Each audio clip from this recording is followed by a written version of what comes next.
अस्सलाम वालेकुम।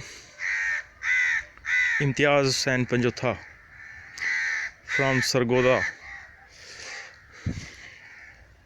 ये हमारी गंदम देखें जी, परमानेंट रेज बेड के ऊपर।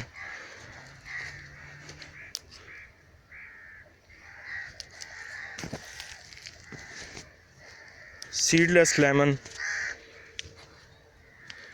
और साथ ही ये गंदम काश्त की गई है। चोपा नहीं लगाया गया, ये छट्टा दिया गया। तो माशाल्लाह बहुत ज़बरदस्त इसकी जर्मिनेशन हुई है। इसको सिर्फ पहला पानी लगाया था, वो भी बेड के ऊपर नहीं चढ़ाया गया।